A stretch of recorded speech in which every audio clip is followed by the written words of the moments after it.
Pois, boa tarde. Eu peço desculpa pola mala cualidade da miña voz hoxe. Damos comezo aos traballos da tarde nesta xornada densa, onde asistimos a unha tan intensa troca de ideas, non exenta tamén de noticias interesantes. Estou moito agradecida pela honra que se me brinda de coordenar esta mesa, que leva o título de O papel da diáspora na mobilidade. Antes de máis, antes de conceder a palabra ás persoas participantes desta sesión, eu vou tomar a liberdade de colocar na mesa unha reflexión persoal breve, como participante que fui do público esta mañá, con a cual elas poderán dialogar depois, ou non, ou tal vez non. Na última mesa da mañá, o doutor Euxenio Nacoreta Correia plasmaba nas súas palabras o espírito deste encontro, lembrándonos o valor da mobilidade para tornar a CPLP nunha auténtica comunidade de povos de lingua portuguesa. Eu estou cá como membro da Academia Galega da Lingua Portuguesa e, como sabemos, esta entidade traballa pola conservación da nosa variante de portugués, ameazada neste momento histórico, e por aprimorar os lazos co resto da lusofonía, o que, idealmente, iría permitirnos conseguir un patamar superior de legitimidade na nosa sociedade tamén. Mas tamén estou aquí como profesora da Universidade de Santiago de Compostela e cá, no desempeño da miña actividade académica, vexo como a cada ano o estudantado é captado por programas de mobilidade, nomeadamente os Erasmus, que foron xa mencionados. O problema, a meu ver, é que eses programas de mobilidade, cando menos, poden acabar asociados á internacionalidade dunha maneira lixeiramente perversa. Sería ótimo que o contacto multicultural a que aludía o doutor Correia se traducise en respeito para a diversidade cultural e non só. Mas acho que moitas veces significa precisamente o contrario, a entronización dos valores dos poderosos, dos mellor situados. Un dos valores asociados á lusofonía ten a ver con deslocar o centro para ollar a realidade con diversas perspectivas, en termos económicos, de clase, de raza, de xénero. Por iso, poderíamos colocar na mesa tamén unha visión lixeiramente crítica da mobilidade. É interesante sairmos da casa, é interesante se servir para aprender do outro, mas importa o como, o porqué e o para qué.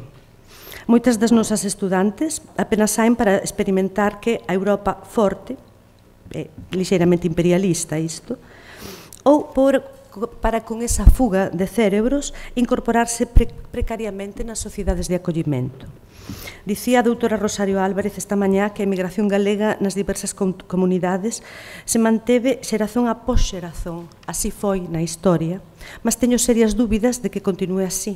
Os xovens, a cada vez máis, séntense cidadáns dun mundo global. Cando proceden de países que económicamente non proporcionan un futuro, até podería ser que se conformasen con falar coa familia por Skype e non retornaren nunca. Daí que me interesasen inmenso as propostas do doutor Elías Torres que implicaban o coñecemento do outro en vez de fomentar en que as persoas se movimentasen sen máis. Finalmente, tamén sobre a mesa fica colocada a palabra diáspora. A palabra diáspora contén unha ferida. A distancia da terra, o abandono do propio, unha nova enculturación. Pronto, non quero cair no saudosismo, o saudosismo é portugués. Mas este é un país que se desangra na emigración, que se desangrou históricamente e que continúa a desangrarse nunha mobilidade forzada que leva tantos graduados ou doutores universitarios a traballar a servir mesas nos restaurantes do mundo. Emigran os pobres, non é? Os ricos apenas viaxan. Non facen diásporas, facen turismo. Para unha galega, escoitar, como eu, escoitar outras persoas das diversas falas, das diversas variantes da lusofonía, non é experimentar a diáspora, é o recoñecemento do propio, que é tamén diverso, como a propia persoa que somos é diferente de quen éramos há 10 anos, mas tamén é a mesma. Parécese máis con recoñecerse que con ser diáspora. Paso así a palabra a compañeira María Herminia Cabral, que representa cá a Fundación Calousteau Gulbenkian. Boa tarde, bem-vinda. Boa tarde, muito obrigada. Já tive a oportunidade de estar aqui de manhã e agora queria trazer-vos algumas reflexões que que fiz enquanto responsável pelo Programa Gulbenkian de Parcerias para o Desenvolvimento, que é o programa responsável que trata da área da cooperação para o desenvolvimento na Fundação Carlos de Gulbenkian. E, portanto, começava primeiro por agradecer o convite à Academia Galega de Língua Portuguesa para estar aqui presente e a oportunidade que me deu para partilhar convosco algumas reflexões, tendo sempre presente que vou focar a minha intervenção no espaço da CPLP. E também cumprimento as colegas. É uma mesa feminina, de género. Aproveito também para cumprimentar as colegas. Ora bem, quando comecei a estruturar esta intervenção, o que eu pretendi foi tirar partido do facto de ser a primeira das intervenções deste painel e, portanto, estruturei a intervenção em 3 partes.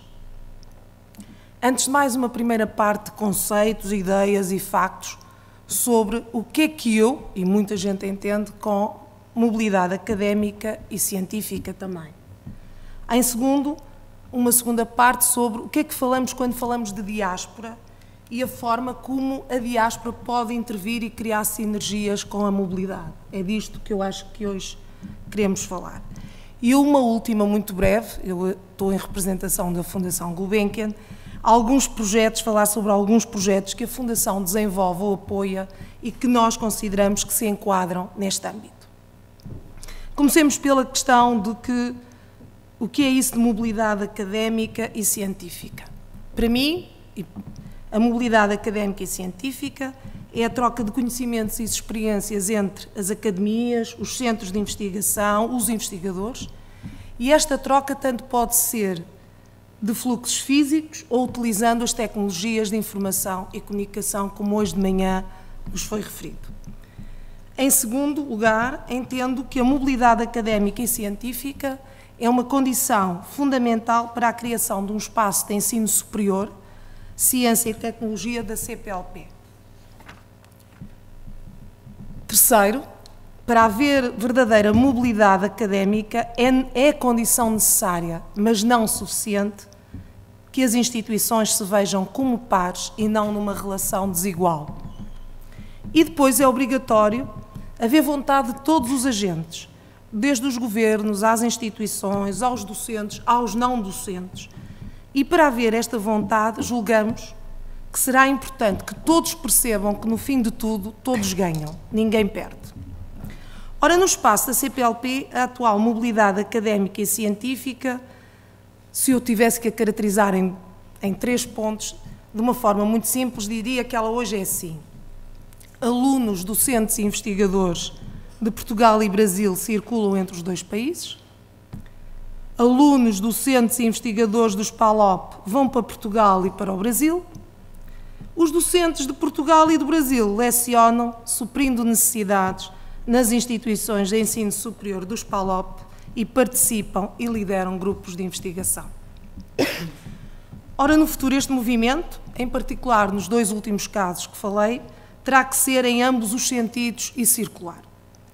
É nesta circulação, não só de norte para sul, mas cada vez mais importante, de sul para norte, que a diáspora pode ter um importante papel. Dados económicos relativos aos fluxos migratórios, quando falamos de diáspora, falamos de fluxos migratórios, mas não coincide totalmente. Os fluxos migratórios apontam para um valor total de remessas de imigrantes para os países em desenvolvimento da ordem dos 520 mil milhões de dólares. Estes são os dados de 2018. Cerca de 3 vezes mais que a ajuda pública ao desenvolvimento. E que beneficiam, estima-se, cerca de 800 milhões de pessoas em todo o mundo. Ora, o impacto destes fluxos migratórios vai muito além das remessas financeiras e integra tudo aquilo que a diáspora de um país consegue canalizar para o seu país de origem. E a diáspora aqui a entendo como um sistema de redes pessoais, cultura e linguagem partilhadas e um relacionamento imaginário com a pátria. A definição não é minha, é de Devesh Kapur, que se pode transformar num ativo importante para o desenvolvimento dos países de origem. E muitos estudos demonstram que sim. Embora na origem da diáspora do conhecimento, que é desta que nós estamos, sobretudo, aqui a falar, estejam fenómenos de brain drain, que deixam os países de origem com uma escassez de pessoas qualificadas que limita as capacidades das instituições, o desafio que se coloca é, pois, tornar este fenómeno vicioso, porque o brain drain potencia, a captação de recursos de cérebros potencia a fuga de cérebros, fuga potencia a fuga, transformar este fenómeno de vicioso, dizia, em fenómeno virtuoso. Para o caso em análise, de que modo esta rede de pessoas ligadas ao conhecimento e com um relacionamento imaginário com o seu país de origem ou dos seus progenitores pode ser um motor de mobilidade académica e científica. Eu iria usar um francesismo, elenquei, tenho aqui 4 pontos. Primeiro, antes de mais, pelo capital de confiança que podem prestar a iniciativas de mobilidade, junto das instituições do seu país de origem e das instituições dos países de acolhimento. Em segundo, pelo papel facilitador que pode desempenhar em termos de parceria entre instituições de ensino superior dos países de origem e dos países de acolhimento e ir criando, passo a passo, uma relação entre iguais. Estamos a falar do papel da diáspora. Em terceiro, pela capacidade de influência junto dos seus centros de investigação para colocarem na agenda temas de interesse para os seus países de origem e para constituírem equipas de investigação conjuntas. Não nego que aqui preocupa-me aquilo que se denomina hoje a investigação extrativa, pelo acolhimento e experiência que podem transmitir aos estudantes em mobilidade dos seus países de origem. Em suma, há um conjunto de possibilidades de fomentar o envolvimento da diáspora em programas de mobilidade académica e científica, ou, outra lógica e outro raciocínio, de fomentar a mobilidade através do recurso à diáspora. Por último, uma nota sobre de que forma a Fundação Gulbenkian está ou tenta contribuir para a mobilidade académica e científica no espaço da CPLP e, em particular, dos países africanos de língua oficial portuguesa.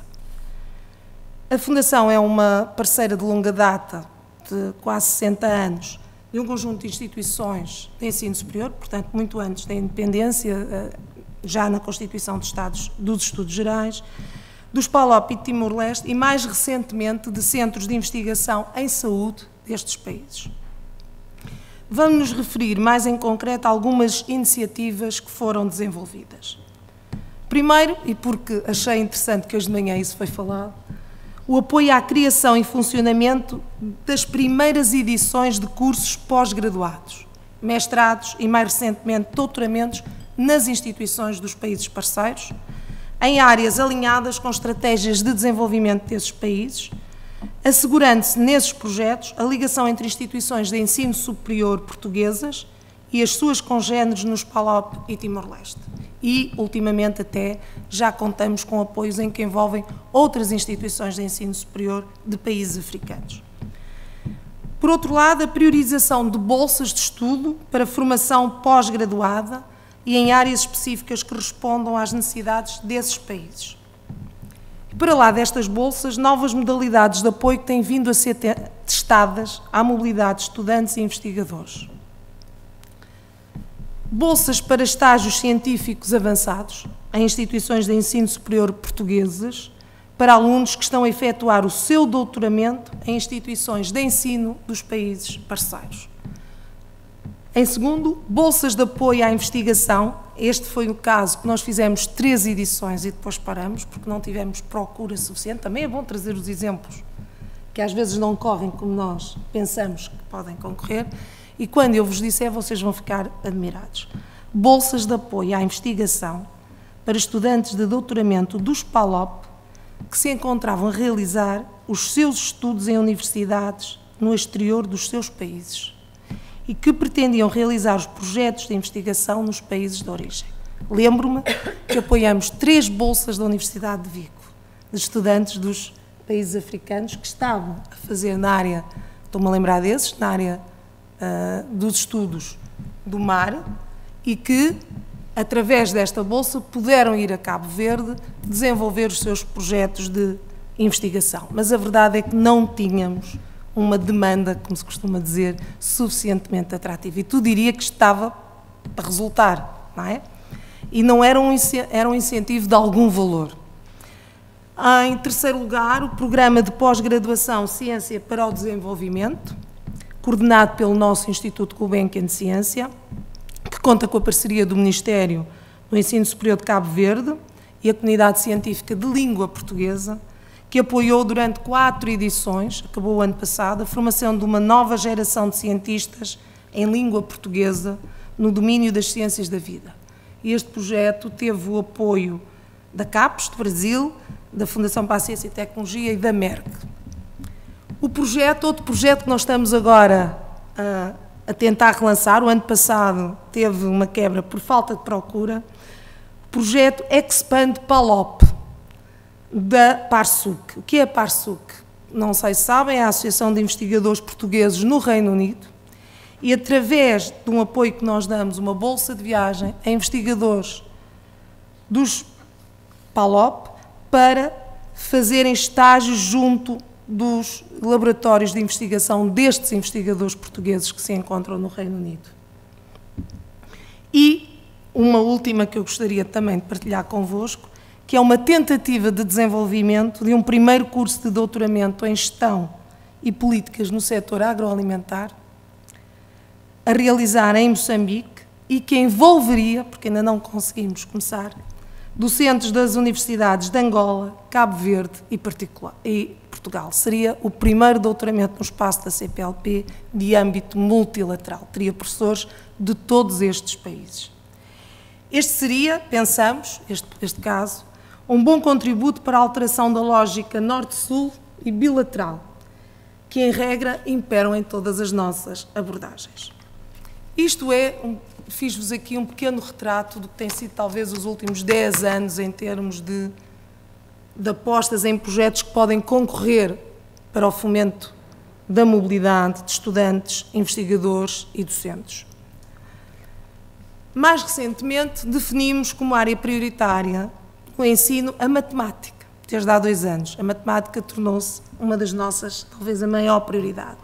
E neste momento, e neste domínio apoiamos estágios científicos avançados em Portugal para docentes do ensino superior e investigadores dos PALOP. Estamos neste momento com 16 bolsas de investigadores em matemática dos diferentes países, desde Guiné-Bissau, São Tomé, é muito interessante ver isso, Cabo Verde, Angola, Moçambique, que estão a fazer estágios científicos, como disse, avançados, portanto são todos docentes do ensino superior ou investigadores, e a realização de primeiras edições locais de mestrados em matemática e aplicações, através de financiamento da deslocação de docentes internacionais, e repito que não apenas portugueses. Concluindo, a mobilidade académica e científica circular, tem que ser circular, só será execuível se, primeiro, houver vontade das partes e confiança. E permitam, todos nós sabemos disso, é disso que nós também estamos aqui a tratar, a confiança é um ativo que leva muito, muito tempo a construir e alimenta-se sobretudo de parcerias e de transparência. Em segundo, só há mobilidade académica e circular se as instituições se virem como pares, como iguais e atuarem como tal. E em ambas estas abordagens, julgo que a diáspora pode desempenhar um papel fundamental. Muito obrigada.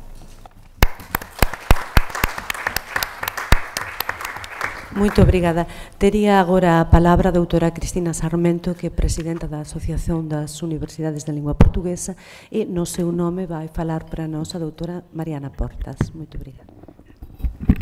Muito obrigada, professora.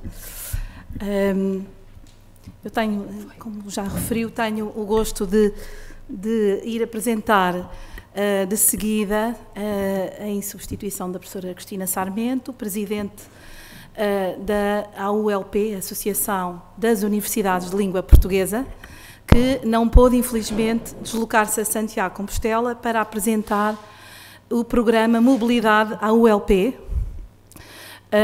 e que nos entregou essa responsabilidade de apresentar,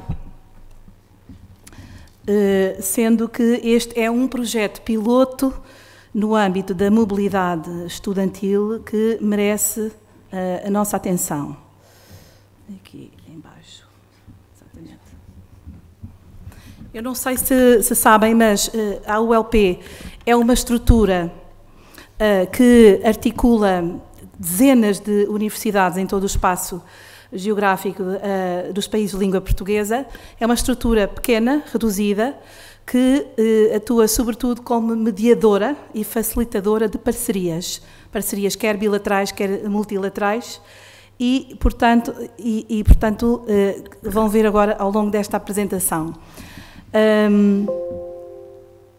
O programa Mobilidade à ULP foi lançado, o respectivo concurso foi lançado em princípios de maio deste ano, integrando instituições de ensino superior, no domínio, em especial no domínio da ciência e tecnologia, mas também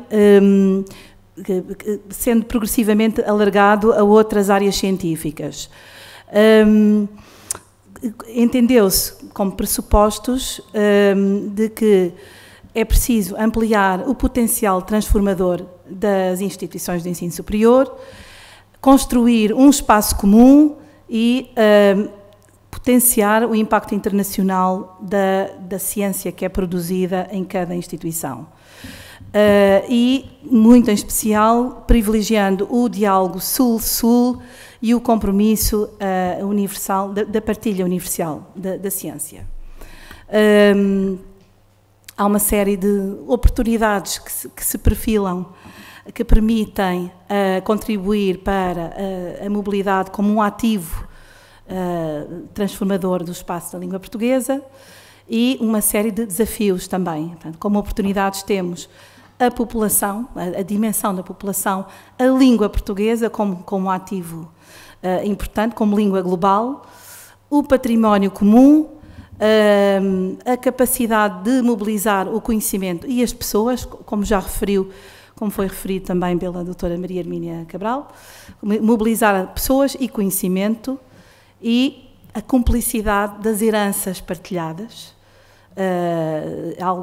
um património que é complexo, mas que pode ser utilizado em proveito desta comunidade. Também as tecnologias digitais e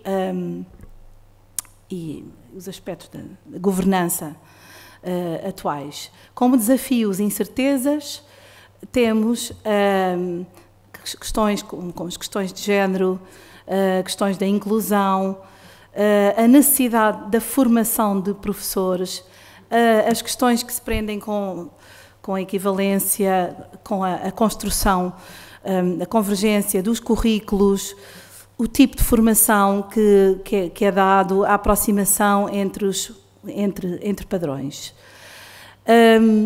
Como todos sabem, e já foi hoje demonstrado pela doutora Georgina de Melo, os números da língua portuguesa são eloquentes.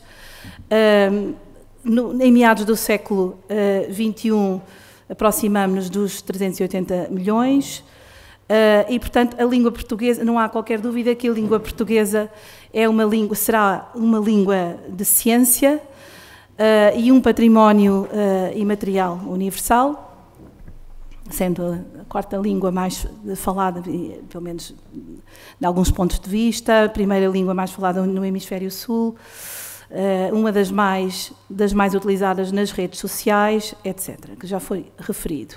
O programa Mobilidade à ULP é o primeiro programa de mobilidade académica neste espaço da CPLP, que abrange exclusivamente o intercâmbio de alunos entre instituições de países de língua oficial portuguesa e inclui também Macau, a região administrativa especial de Macau, na China. Tem havido, portanto, a adesão de dezenas de instituições de ensino superior, incluindo universidades e institutos politécnicos. Funciona através de um sistema de transferência de créditos dentro do espaço lusófono. Há questões que se prendem com a acreditação e um sistema de aferência das instituições de ensino superior. Pretende-se promover a internacionalização do ensino superior e, sobretudo, promover e potenciar a formação pós-graduada e a equidade entre as muitas instituições de ensino superior que já integram esta rede. A ULP, pela sua missão estatutária, está em posição de vantagem na promoção e desenvolvimento deste programa como instituição mediadora da cooperação interuniversitária. E posso dizer que desde maio até agora o número de candidatos, de alunos candidatos, já excedeu há muito os 1.500 estudantes e, portanto, tem sido considerado, o desempenho do programa tem sido considerado como um êxito, estando ainda em curso. Trata-se de um programa piloto que a ULP da qual não tem um exclusivo, mas que apoia e em que intervém sobretudo como mediadora, facilitando a mobilidade e a acreditação das instituições de ensino superior. Pretende amplificar a mobilidade académica no espaço lusófono, promover protocolos de cooperação entre universidades e politécnicos,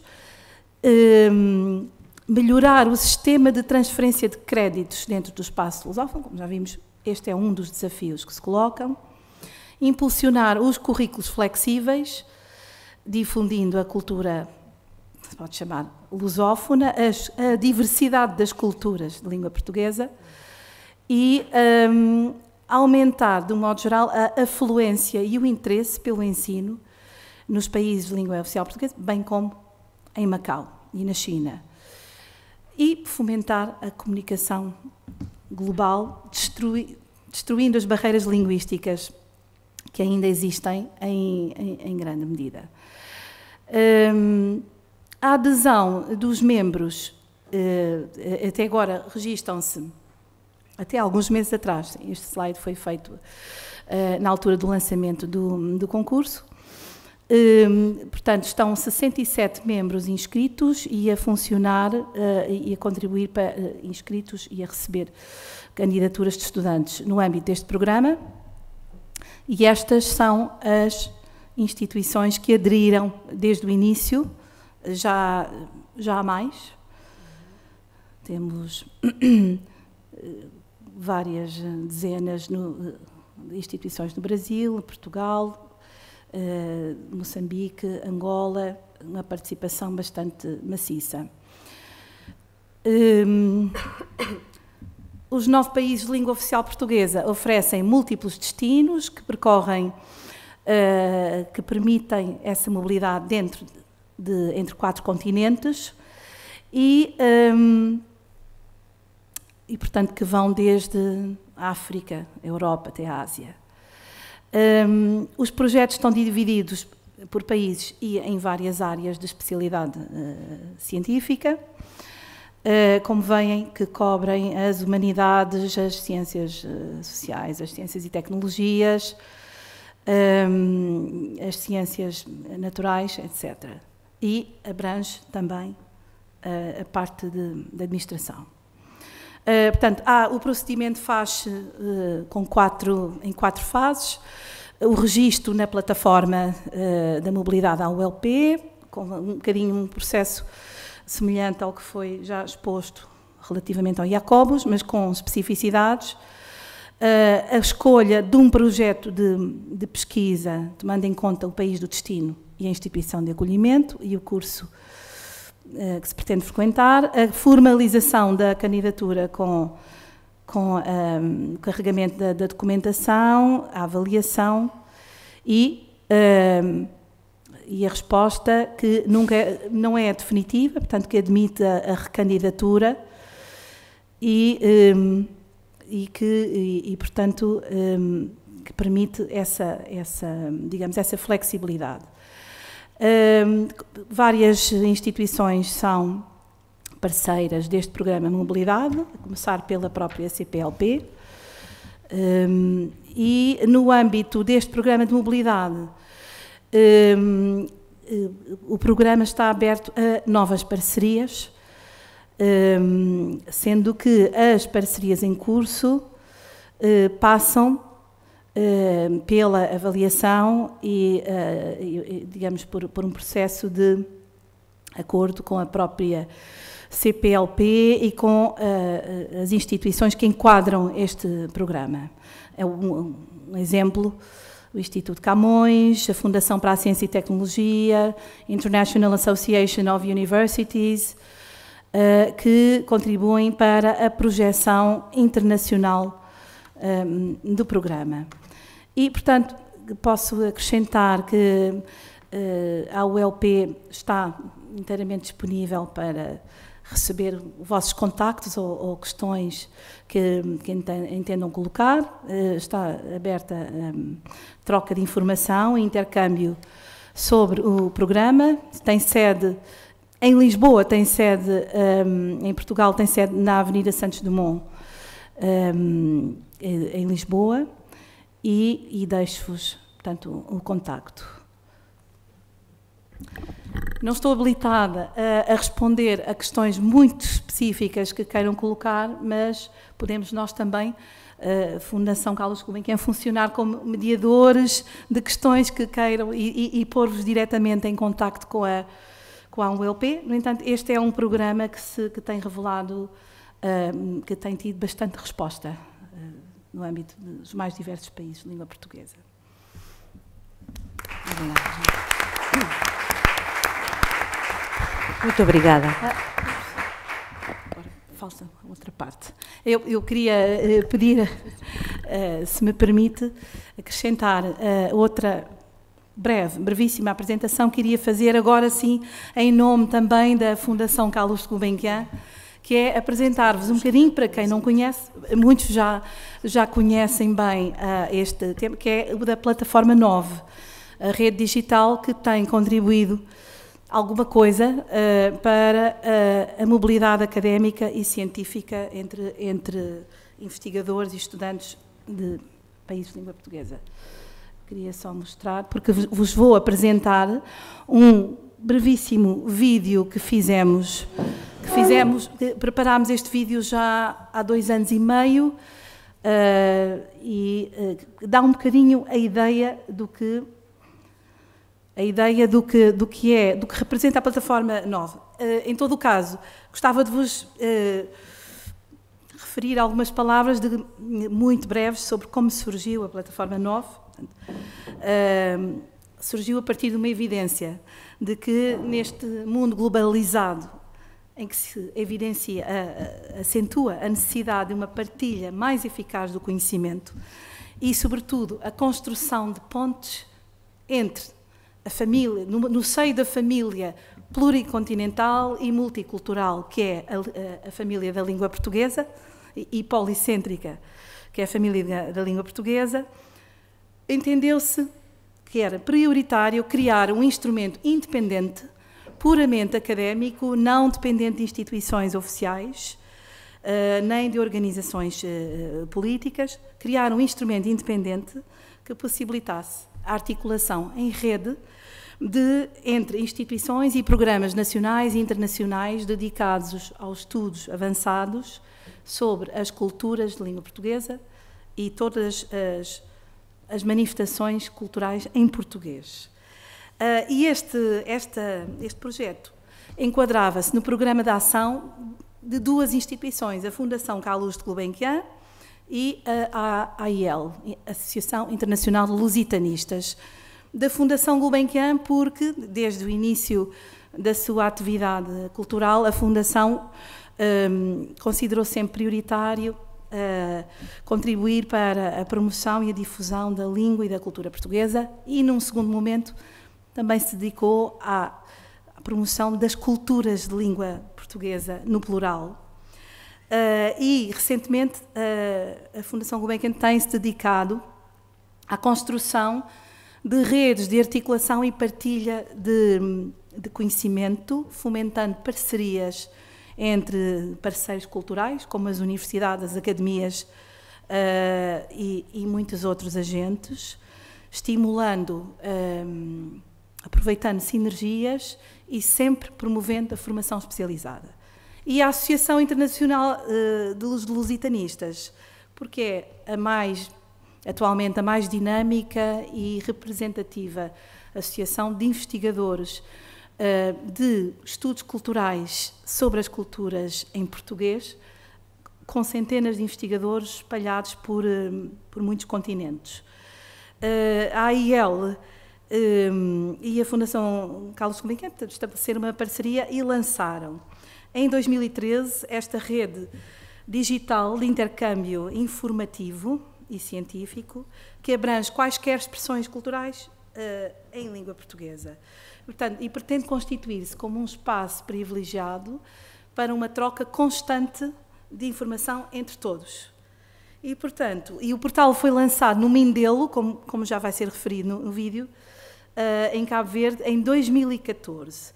Desde então, o número de utilizadores mais do que decuplicou e as pessoas habituaram-se a consultar a plataforma 9, sobretudo porque é um portal que pretende ser mais do que um portal, pretende ser uma rede de partilha de investigação, mas também porque é um portal exclusivamente alimentado pelos seus utilizadores. E, portanto, publica diariamente o que acontece no mundo relacionado com estudos avançados em língua portuguesa, nomeadamente notícias, concursos, financiamento, bolsas, emprego, formação, investigação, congressos e publicações. É gerida por uma pequena equipa de excelência, aliás, sediada na Galiza, não somos nós, Fundação Gulbenkian, que gerimos, é uma equipa que atualmente está sediada na Galiza, liderada por Gonçalo Cordeiro, e que atualiza hora a hora o portal. Só mais dois aspectos. É um portal que não concorre com os instrumentos de banda larga do Instituto Camões, dedicados a todas as formas de atuação relacionadas com a língua ou com a cooperação, porque este instrumento dedica-se sobretudo aos estudos avançados e aos estudos culturais. E, por outro lado, não se restringe ao espaço geográfico dos países de língua portuguesa. Tem havido um aumento exponencial da procura da plataforma 9 por parte de instituições e investigadores dos Estados Unidos da América, da Alemanha, da França, Reino Unido, mas também China, por exemplo. E, portanto, vou passar a mostrar-vos, então, um bocadinho como é este portal, esperando que possam aderir a ele, fazer dele também um espaço vosso para troca de informações e que isto possa contribuir para ampliar esta rede de partilha que também contribui para o fortalecimento desta vida em comunidade.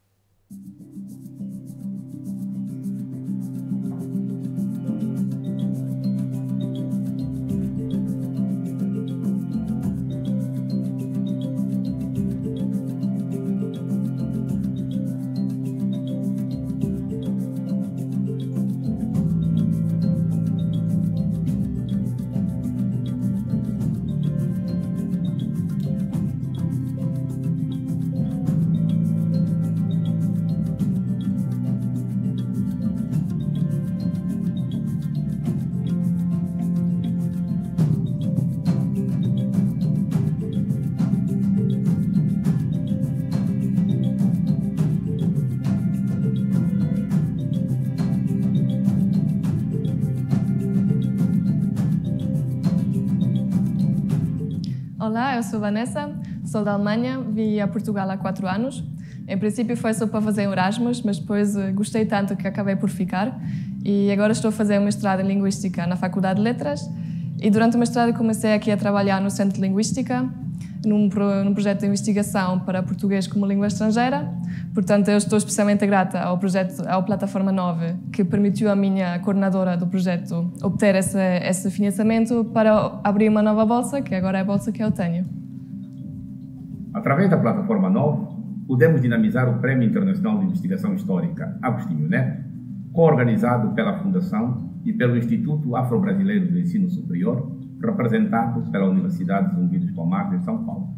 A Fundação Dr. Antônio Agostinho Neto é observadora consultiva da CPLP e integra a Comissão Temática de Língua Portuguesa, coordenada atualmente por membros da Fundação Carlos Gulbenkian, que disponibilizaram seu site para a divulgação desse importante prémio de investigação.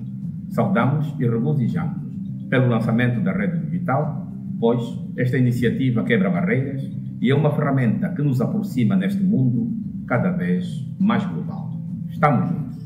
O meu nome é Iria del Rio, sou investigadora de pós-doutoramento na Faculdade de Letras da Universidade de Lisboa, sou espanhola e através da Plataforma 9 tive conhecimento do programa de projetos de investigação em estudos avançados de cultura e língua portuguesa. A plataforma permitiu-me conhecer este programa e ter acesso a muitos outros programas, assim como a bolsas de doutoramento, conferências, etc., relacionadas com a minha área de investigação, que é a aprendizagem de português como segunda língua. Acho uma ferramenta muito útil, não só para mim, senão para pessoas que moram, por exemplo, eu sou galega e na Galícia tem bastante difusão a plataforma e permite conhecer, por exemplo, coisas que estão a acontecer relacionadas com o português em todo o mundo.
A Plataforma 9 nasceu de um acordo entre a Associação Internacional de Lusitanistas e o Programa Gulbenkian de Língua e Cultura Portuguesas, em 2014, e no fundo é a continuação natural daquilo que tem sido o apoio da Fundação Gulbenkian à causa da difusão e da promoção dos estudos de língua e cultura portuguesas no mundo.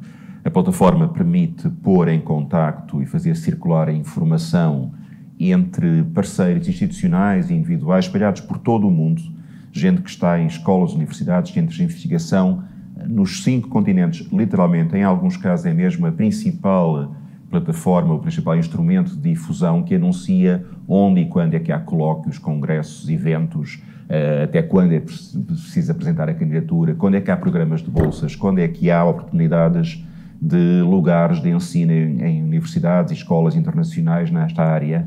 E, portanto, transformou-se num instrumento de informação precioso que acaba por ser uma plataforma giratória, uma rede entre todos os que se interessam por língua e culturas de língua portuguesa no mundo. E, portanto, a Fundação Gulbenkian, com a sua vocação simultaneamente internacional, mas também de promoção da cultura portuguesa, encontrou aqui um espaço natural para o prosseguimento da sua ação nesta área.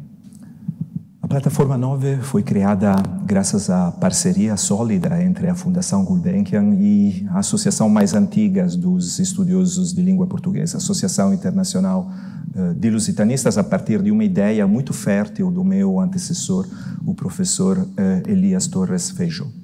A plataforma representa uma ferramenta extraordinária para todos os que se interessam nas culturas de língua portuguesa, porque oferece a possibilidade de ter acesso a um banco de dados únicos que agrega milhares de informações, graças a uma equipa absolutamente extraordinária liderada por Gonçalo Cordeiro, que permite a todos, globalmente, de ter acesso às iniciativas, aos eventos, às bolsas, às oportunidades de trabalho, às chamadas de revista que investem o nosso contexto. O espaço da língua portuguesa realmente é um espaço do tamanho do mundo.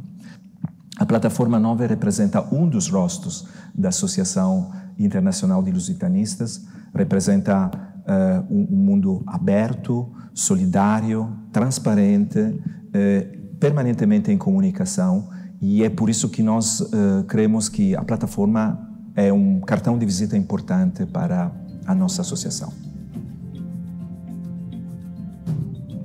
Plataforma 9. Plataforma 9. Plataforma 9. Plataforma 9. Plataforma 9.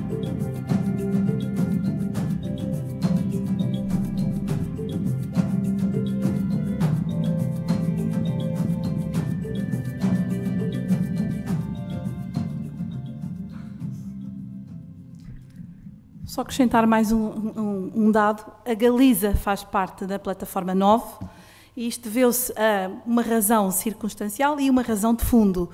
A razão circunstancial é porque quando se resolveu avançar com este portal de intercâmbio, o vice-presidente da Associação Internacional de Lusitanistas era o professor Elias Torres Feijó e o secretário-geral era o professor Roberto Samartim, ambos docentes na Universidade de Santiago de Compostela, e que são também importantes lusitanistas, e também a razão de fundo é que se considerou que, apesar de não haver uniformidade de opiniões sobre o tema, havia instituições na Galiza em número suficiente para e lusitanistas em número suficiente para considerar que a Galiza podia integrar este espaço de intercâmbio científico e de partilha. E, portanto, a Galiza é um dos 9 regiões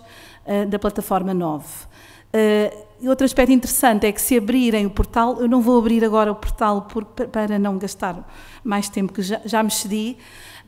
Vemos um mapa, as notícias são georreferenciadas, há um boletim semanal que podemos subscrever gratuitamente e passamos a receber as notícias com a frequência que desejarmos, normalmente é semanal, e georreferenciadas. Ou seja, eu posso receber só as notícias que respeitam a uma área de 200 ou 300 quilómetros à minha volta, se o entender. E há um mapa global em que vemos as aberturas da plataforma 9, que são constantes, sobretudo na parte do Brasil, que constitui 3/4 dos utilizadores. As aberturas são vistas ao vivo, em simultâneo, e pronto, este é um esforço de partilha que está em curso e esperamos que seja cada vez mais desenvolvido. Obrigada.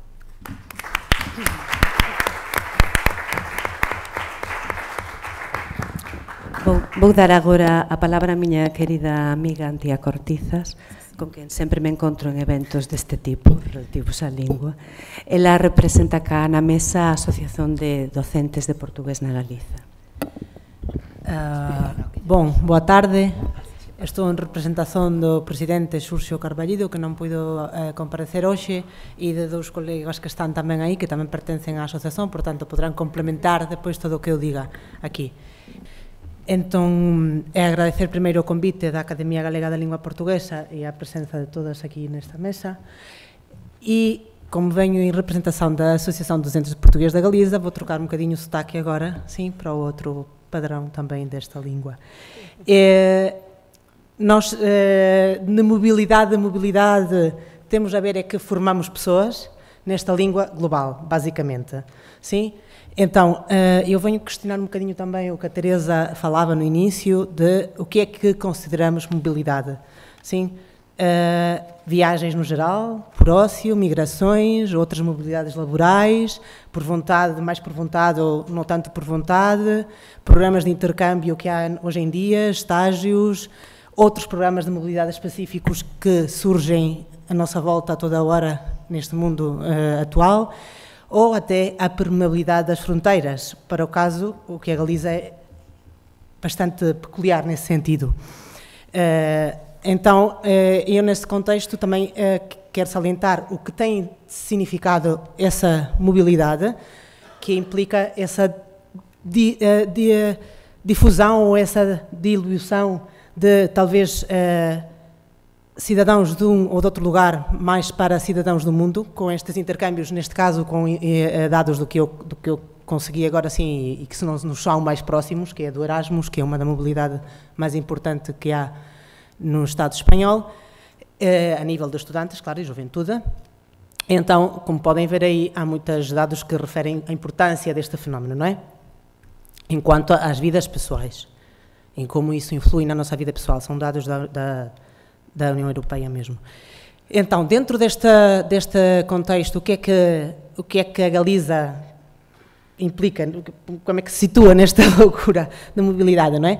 Um lugar de migração por excelência, um pequeno cantinho aqui na península da Europa, na última pontinha da Europa, mas que foi um território de migrações constantes para o resto do mundo, com casos paradigmáticos como o Guerra da Cal, há pouco que estava aqui por aí a exercer de jornalista, não de especialista na figura da Guerra Cal, mas estava aí o Joel, que poderia falar e falaria dessa personagem como a importância que ele teve neste sentido, no seu papel da diáspora e de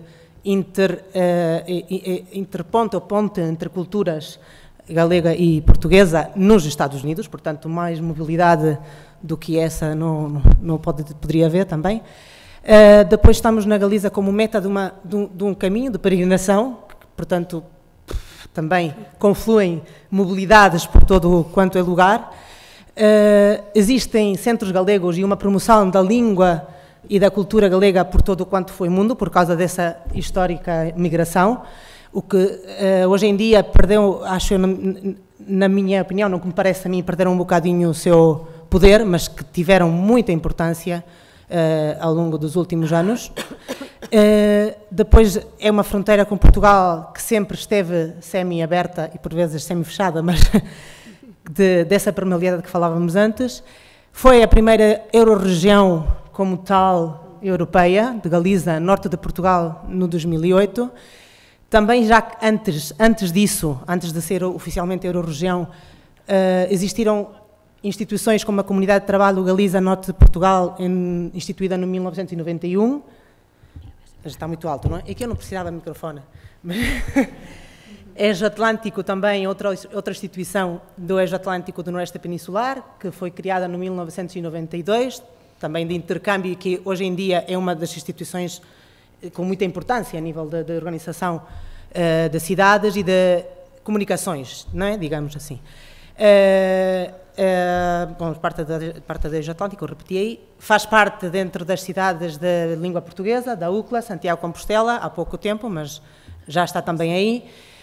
A imigração portuguesa é a maior com diferença dentro da Galiza, de 14 mil, acho que era imigrante, não, já não lembro os dados, não anotei e não lembro, mas é muito grande, de cento e quantos mil, 17 mil eram, não estou a dizer bem os dados já, mas a maior das imigrações para a Galiza são portuguesas. E a quantidade de vínculos e relações afetivas e familiares é óbvia por essa permeabilidade da fronteira, não é? E não só com Portugal, mas também com o Brasil, pela grande imigração que também houve da Galiza para o Brasil num momento determinado. Então, neste contexto todo, o que é para nós o português na Galiza? Eu sempre coloco esta questão, porque não há uma etiquetagem, não pode ser. Agora a professora estava a questionar, hoje, não a questionar, a justificar porque é que a Galiza estava no Portal 9, e eu acho que faz todo o sentido. Mesmo não é uma questão de que estivesse de que tivesse que estar ali o professor Elias Torres, nem o Roberto Samartim. Acho que faz todo um sentido nós estarmos aí, não é? Mas temos que avançar um bocadinho em como gerimos essa comunicação e esse estabelecimento de igualdade entre fronteiras. Bom, estas são para que vejam quais são as cidades, não é? Que estão associadas ao eixo atlântico, o Santiago dentro da UCLA, e o de embaixo já é o que entro eu mais na nossa área, que é um bocadinho o do ensino de língua portuguesa aqui na Galiza, que se divide em 3 tipologias, basicamente como segunda língua, como primeira língua, que é aquele pequenito cinzento, segunda língua seria o amarelo, e como, desculpem, e como livre configuração, quer dizer, que é uma matéria que só se leciona uma vez à semana, que implica também cultura, não é só língua, e por aí fora. Isto dentro do ensino secundário.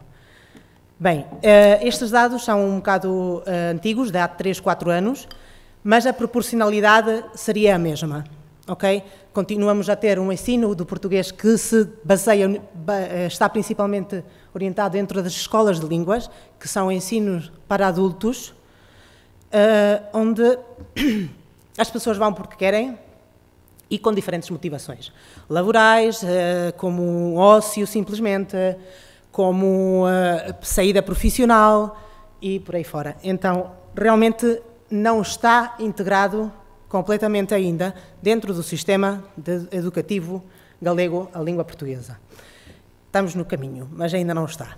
Então, o ensino secundário tem um bocadinho menos, o ensino universitário, esses dados também são isso, há 3, 4 anos, não sei como é que estará agora, mas eram à mesma altura que o secundário, e o ensino primário é muito residual. Sim, também está em andamento um programa piloto, deveram falar nisso na parte da manhã, talvez alguém tivesse referido, da parte da Secretaria-Geral de Política Linguística, ou assim, linguística, de tentar implementar no ensino primário a língua portuguesa, também, porque também já se criou também os estudos para isso. Mas ainda está tudo meio em andamento. Dentro desse ensino do português na Galiza, temos estes dados que são simplesmente referenciais para terem uma ideia de como é que se sente um pouco também aqui a língua, que não é um sentimento fixo, evidentemente, isto vai mudando, de facto, nos últimos anos tem vindo já a mudar um bocadinho, sim, mas só 1% acharia que é realmente uma língua estrangeira completamente, porque isso, a permeabilidade da fronteira, a proximidade linguística e histórica é óbvia. Os 74% acharia que são línguas irmãs, mas com muitos trazem comuns. E isso, 60%, que é o mais importante que eu gostava de colocar eu aqui, é que não se encaixa nenhuma das rotulagens que até agora são levadas também no ensino do português por aí à frente, não é? Bem, dentro disto, dentro do que tem a ver com a mobilidade, há muitos programas que também, se calhar, já foi referido na parte da manhã por alguma pessoa, mas dentro da própria administração são potencializadas muitas mobilidades, realmente, tanto de alunado como de professorado e docentes. Algumas para formação, outras para intercâmbios e outras simplesmente dos próprios docentes, porque isso também é um facto não constatável em dados estatísticos registados, mas que sim, que o professorado que dá aulas de português na Galiza é dos que mais mexe e mais leva de viagens em estudo a Portugal, logicamente, porque está aí ao pé. Os ingleses não vão tanto à Inglaterra, não é os que estudam inglês. Então, há muitas movidas. Há algumas que são ajudas para os estudantes, para aprender línguas estrangeiras. Há os PIALs, Programas Integrados de Aprendizagem de Línguas Estrangeiras, que referem a estadias de profissionais docentes em Portugal. Ou em Portugal por agora, por enquanto, não é? Porque fazem parcerias também com os locais de acolhida, então por enquanto há só em Portugal. E depois tem outras estadias diretamente que dependem diretamente do Ministério da Educação, do Estado espanhol, não da própria Junta. Faltam muitos aqui, são alguns dos mais importantes, mas faltam alguns mais pequenitos e outros que há, assim, de movimentos mais de estudantes. Mas o mais importante hoje em dia aqui é o Erasmus Plus, que fica um bocado de fora com o que não é Portugal. Não entraria o Brasil e o tal, mas sim que aí, então, o CPLP talvez tenha um trabalho de tentar imitar, por assim dizer, esse trabalho que o Erasmus Plus está a começar a fazer, já leva muitos anos, a fazer a nível europeu, não é? Que são fazer parcerias entre instituições, sejam elas educativas ou não, e fazer estas mobilidades profissionais de observação, de realização de cursos, de fazer docência noutros locais e de mobilidade de estudantes também, simplesmente de intercâmbio para conhecerem. Isto é só como um exemplo, não é? Na primária, o que eu dizia antes, o ensino do português é muito pouco representativo ainda, são dados de 2017 também, de como é que estava a primária, o ensino de português na primária no Estado espanhol inteiro. A Galiza é muito pequenito comparado com Castelo e Leão e a Extremadura, por exemplo. Seriam 26 docentes na total. E a ideia primogénica desta iniciativa, pelo menos aqui na Galiza, não sei, suponho que no resto das comunidades também, era para dar atenção a essa migração, precisamente, portuguesa, que vem e precisa de um acolhimento e uma integração a partir daí. Na mobilidade do ensino secundário não tenho dados, não consegui encontrar dados diretamente de quantas pessoas estrangeiras e de diferentes nacionalidades estavam estudando cá, mas isso, temos 70 centros agora com português como segunda língua estrangeira ou primeira língua estrangeira, ou matéria de livre configuração, e 7 auxiliares de conversa provenientes de Portugal. São poucos, são muito poucos. O inglês tem para aí 100 e tal, ou 200 e tal, mas bom, estamos aí no caminho, está-se começando a solicitar também, a pedir que se peçam e que se cobra também para a língua portuguesa essa necessidade. Um dos problemas que detectamos desde a associação, não sei se problema ou é vantagem num lado, bom, depois se abre um debate, pode ser colocado aqui, mas é a invisibilidade dessa migração portuguesa, sendo a principal mobilidade para a Galiza, é muito invisível. Por um lado, por uma questão boa, que é porque rapidamente se integra e se dilui, mas, por outro lado, também podia ser mais potencializada essa presença, mais aproveitada por nós para o autoconhecimento mútuo, não é? O mútuo conhecimento. No ensino de adulto, depois aqui poderá falar um colega também que temos aí da associação, que tem outros problemas ainda acrescidos, porque também é a população imigrante que vai a essas aulas, mas já de ensino de adultos, não das escolas de línguas que vai voluntariamente, mas aqueles que estão a tirar a certificação de ensino obrigatório mínimo e por aí fora. E essas pessoas são muito heterogéneas, com diferentes níveis de educação e também muito pouco aproveitado esse potencial, não é, de estarem num sítio tão próximo e com uma língua tão próxima.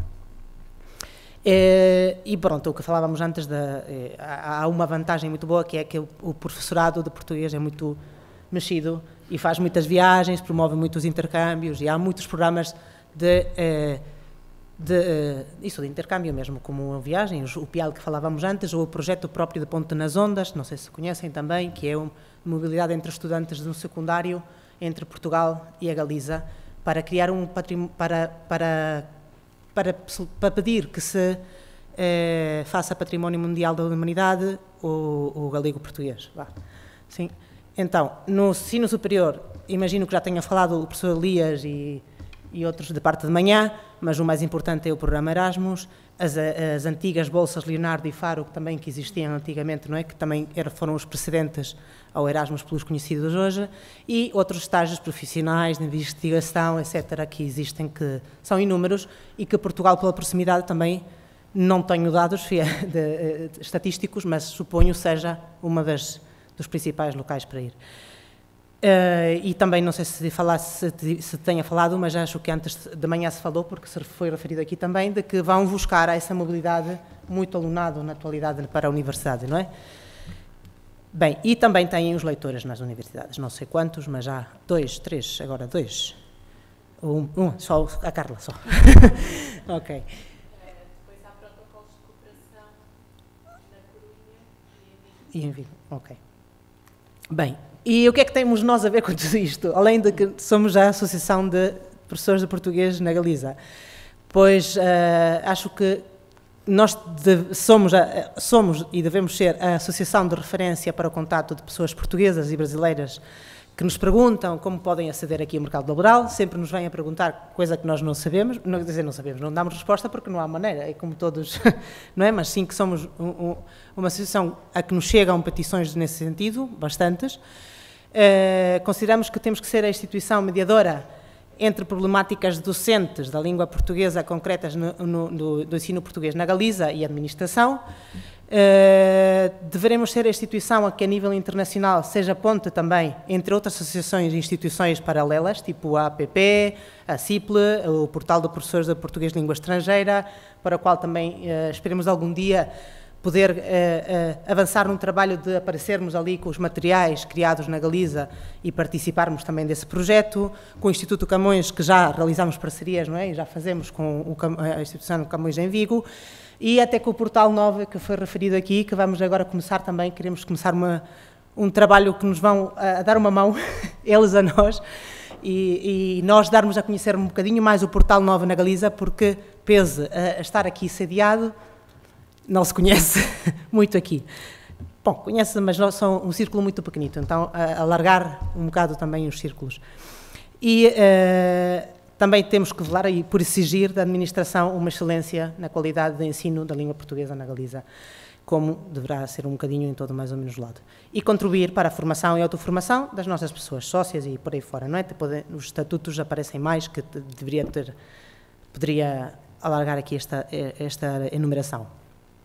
E tudo isto, para quê? Porque a Galiza ganha uma língua e várias sociedades, não é? Nesta inclusão, da criação dessas comunidades interfronteiras.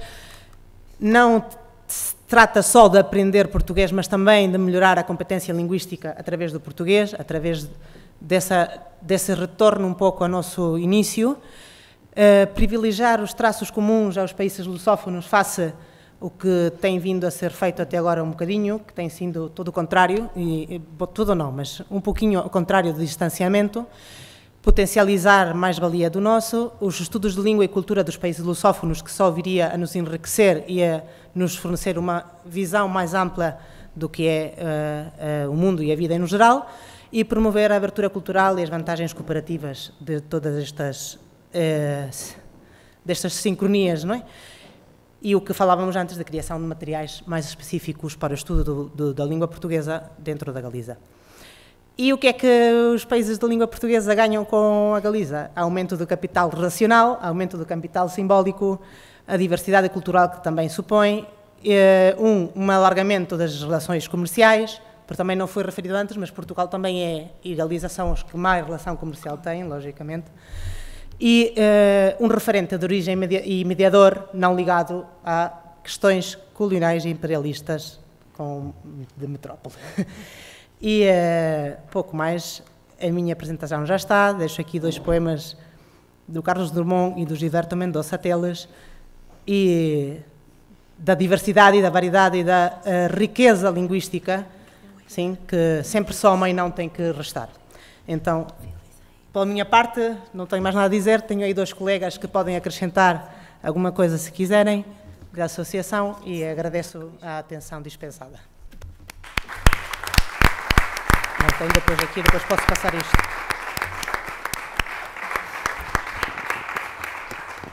Muito obrigada. Agora, se as tecnologias trabalharem bem, eu penso que poderemos contactar com o professor Gilvan Müller de Oliveira. Ele representa a Cátedra Unesco de Políticas Linguísticas para o Multilinguismo. Boa tarde, Gilvan. Boa tarde. Estás a ouvir? Dá para ver? Sim, dá para ouvir. Estamos cá nesta mesa sobre o papel da diáspora nas mobilidades. Sim? É o momento para a tua intervenção. Sim. Bom, boa tarde. Boa tarde. É um grande prazer estar na Galiza, ainda que virtualmente. Só uma dúvida, eu não vejo o PowerPoint, então eu não sei em qual PowerPoint... estou acompanhando aqui por outro instrumento.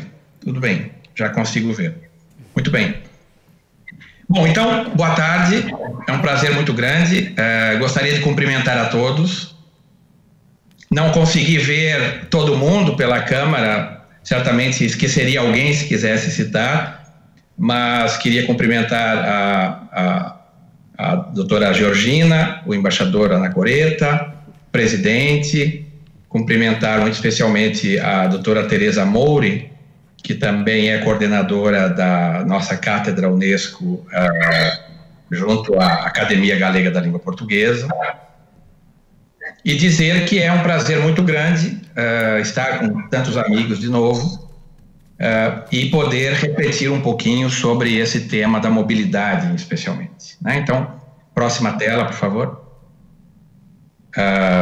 Eu tenho trabalhado na Cátedra Unesco Políticas Linguísticas para o Multilinguismo, que criamos na Universidade Federal de Santa Catarina no ano passado. A Academia Galega da Língua Portuguesa, como eu referi, é uma das 23 instituições parceiras em 13 países, nos 4 continentes, 11 das quais falam português.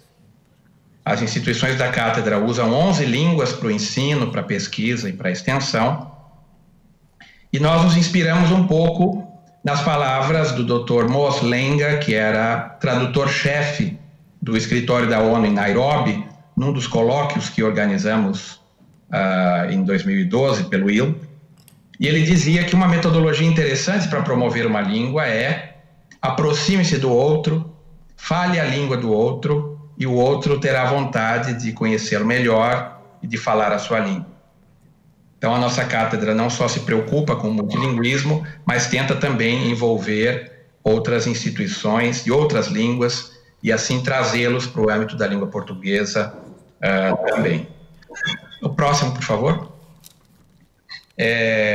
No que tange às diásporas, próxima tela, por favor. Eu me lembrei também que organizamos na praia, em 2011, o colóquio internacional sobre a promoção da língua portuguesa nas diásporas, e esse slide, que é daquela época, que está na revista Platô, do ILP, só que a revista Platô saiu do ar há algum tempo, por alguma razão, foi um slide do Dr. Dário Moamudo, que trabalhava na Organização Internacional para as Migrações. Ele tentava caracterizar que, para além dos chamados sistemas migratórios definidos pela OIM, também a língua portuguesa era um sistema migratório.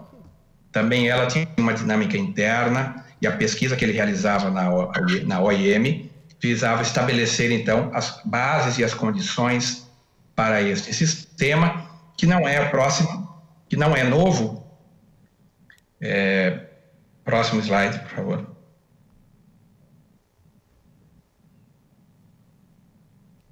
Que não é novo, né? Eu trouxe aqui alguns dados sobre os números migratórios para o Brasil na grande fase da imigração, entre 1870 e 1953.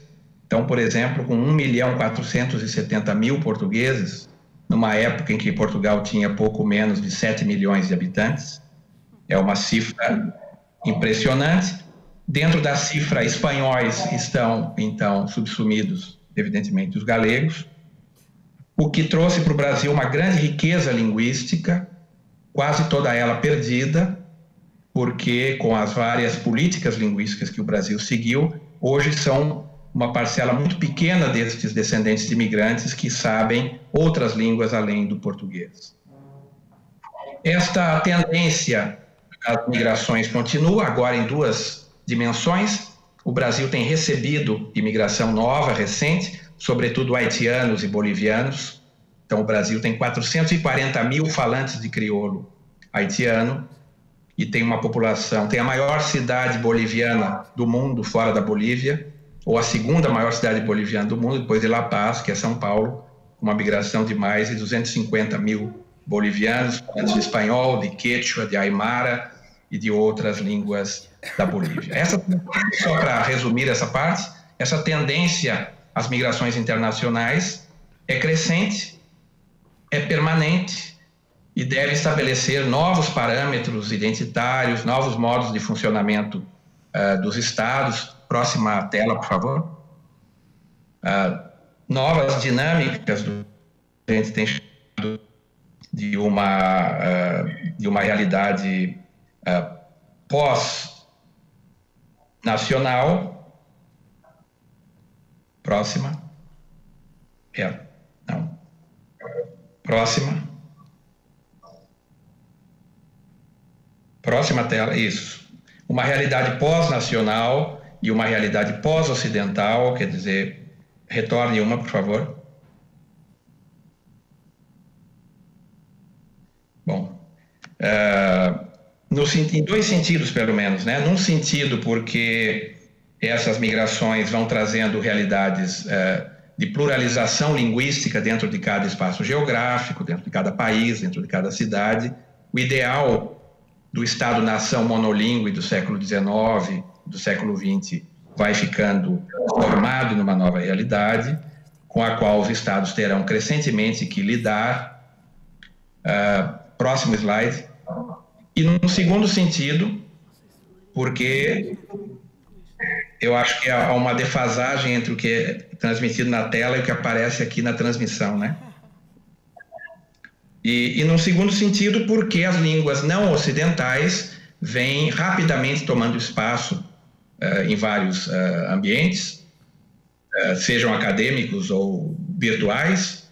Então, por exemplo, estamos contando que não vai demorar muito, talvez menos de um ano, para a língua indonésia superar a língua portuguesa como a quinta língua mais falada, mais usada na internet, porque o ritmo de crescimento do indonésio é maior do que o do português e porque os números já estão quase parelhos. Isso tem a ver com várias dinâmicas de línguas não ocidentais. Por exemplo, o Brasil mandava para o exterior até 2016 80 leitores.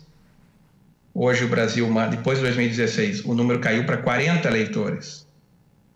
Mas a Indonésia manda para o exterior 700 leitores. Ou seja, quase 20 vezes mais leitores de Bahasa indonésio do que leitores de língua portuguesa mandados pelo Brasil para o exterior. Então, nessa nova situação, próximo. Nessa nova situação, podemos dizer que temos alguns macro-orientadores para políticas linguísticas nesse momento. Evidentemente, a internacionalização das comunidades linguísticas com uma base cada vez mais permanente, a digitalização das línguas e as indústrias das línguas, que deslocalizam a possibilidade do uso das línguas e dos seus instrumentos. Antes, brasileiros que se preocupavam com o português medieval tinham que vir para Lisboa para consultar os arquivos. Hoje, grande parte desses arquivos estão digitalizados e permitem o trabalho de qualquer geografia, por exemplo.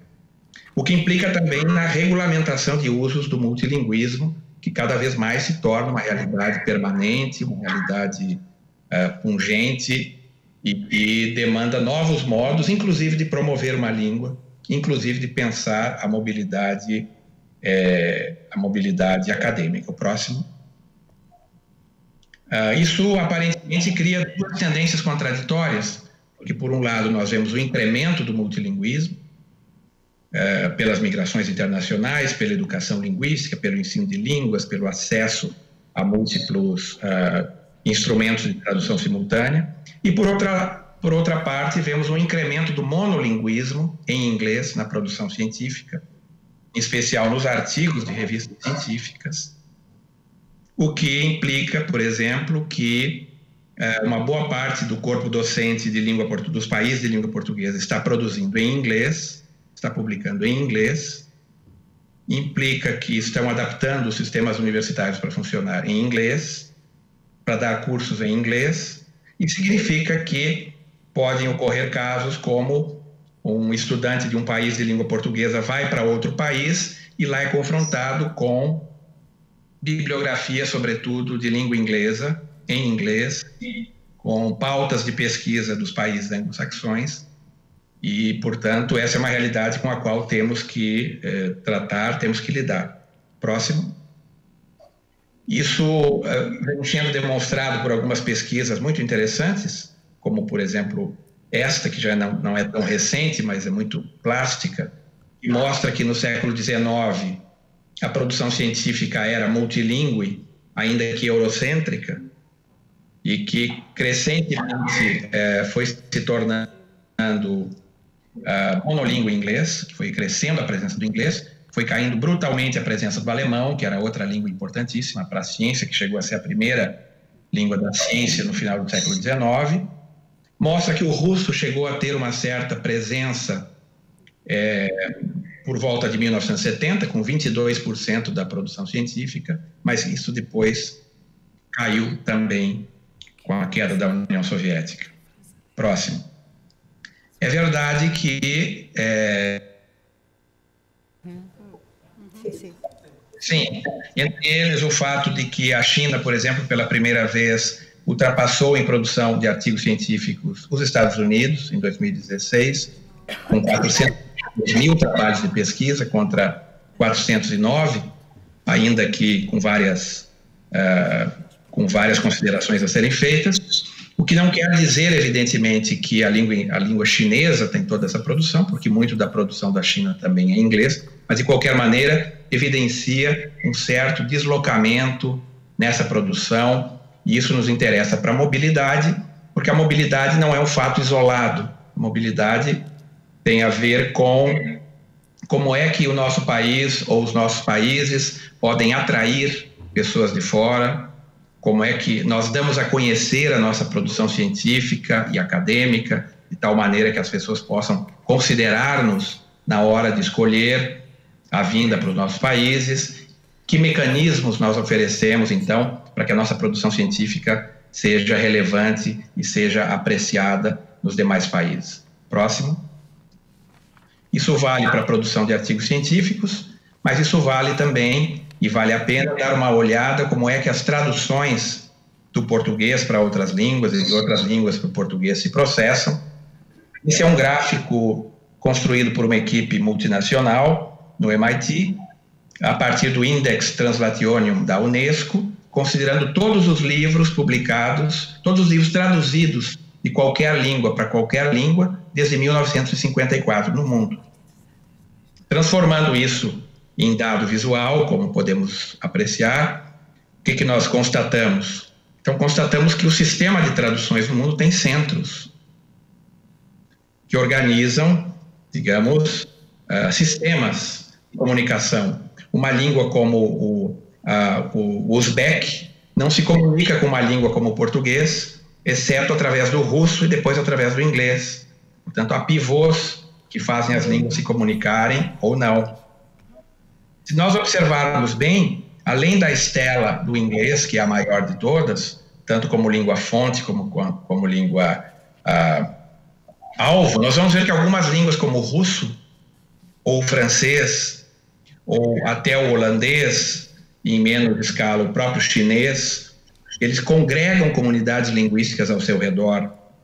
Essas comunidades linguísticas que academicamente estão ligadas a estes países pelas traduções são candidatos à mobilidade quase que permanente, né? E se nós olharmos aqui o que acontece com o português, nós vamos ver que o português está orgulhosamente só. O português não tem ao seu redor nenhuma língua nessa categoria.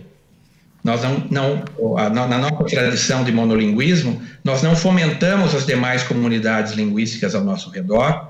As línguas dos nossos países não se tornaram línguas acadêmicas. Em muitos casos, inclusive, foram combatidas pelos nossos estados. E, desse modo, o português está nesse gráfico, numa gaiola muito potente entre o espanhol, o francês e o inglês, sem langue partenaire, na concepção francesa de outras línguas atingidas pelo sistema de tradução, para a qual a nossa língua seria importante como língua de abertura, como língua de contato com outras línguas.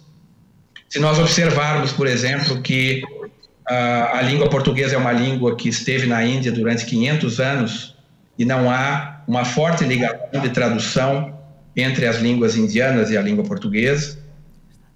Inclusive, acabamos de publicar um texto em parceria com uma professora da Índia, Saila Japangali, de Hyderabad, e lá mostrava que, por exemplo, em termos de mobilidade acadêmica, já no século XVIII e XIX, muitas famílias de Goa mandavam os filhos para estudarem inglês em Bombaim. Então, não é uma novidade que haja essa drenagem para o centro, que foi referida por várias pessoas aqui em falas anteriores. Próximo.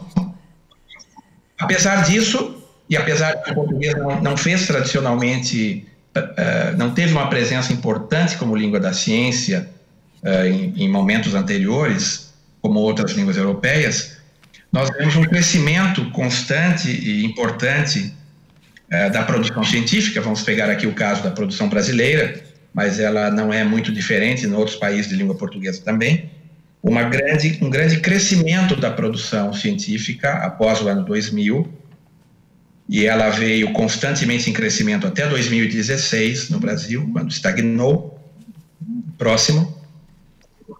Isso fez com que o Brasil se tornasse o maior produtor de artigos científicos da América Latina. O Brasil produz mais artigos científicos que todos os demais países da América Latina juntos. E isso graças ao seu sistema de pós-graduação. Próximo.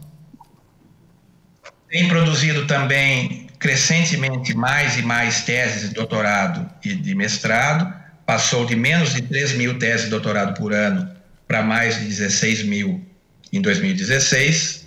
Nesse momento, mais de 50 mil dissertações de mestrado, todas elas disponíveis gratuitamente em PDF, através de um princípio de Open Access, na internet, através do portal da CAPES, o que, sem dúvida, tem sido um elemento de atração para muitos estrangeiros que querem vir estudar no Brasil, porque ficam conhecendo primeiro a ciência brasileira, localizam os orientadores, localizam os centros de pesquisa que tem, então, essa produção. Próxima. Isso também quer dizer que é possível crescer no ranking de doutores no mundo, um ranking importante para pesquisa. Até o ano de 95 não se exigia doutorado nas universidades brasileiras para uma série de atividades. Houve uma pressão muito grande para que os professores se tornassem doutores, isso efetivamente foi conseguido. Portanto, podem orientar, portanto, novas pós-graduações podem ser abertas. Na minha universidade, por exemplo, nós temos 43 mil alunos, 12 mil em pós-graduações, uma produção anual de cerca de 600 teses de doutorado por ano, e isso, evidentemente, garante a presença de pelo menos 500 estudantes estrangeiros que têm interesse, então, nas pós-graduações, sobretudo. Próximo. É verdade que essa concentração de doutores é totalmente dispar no Brasil.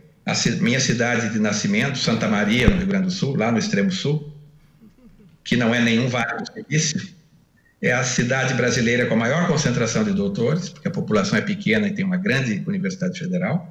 Florianópolis é o segundo lugar em termos de concentração de doutores, e Campinas, São Paulo, o terceiro.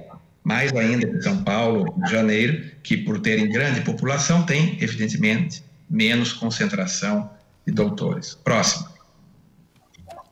Muito importante também a organização das revistas, a indexação, a organização das revistas e a produção conjunta de artigos em várias línguas, dentro daquele princípio que eu citei no início, para atrair pessoas de outras comunidades linguísticas. E a rede Cielo, portanto, que todos conhecem, é uma rede que hoje é financiada pela FAPESP, a Fundação de Amparo à Pesquisa do Estado de São Paulo, mas vários países de língua espanhola, portuguesa e África do Sul fazem parte. Isso permite que nós compartilhemos a nossa produção científica em várias línguas e permite, portanto, que alguém que chegue ao Brasil através de um artigo em inglês possa ter conhecimento de ciência produzida em português e, a partir daí, fazer uma inflexão em direção à nossa língua.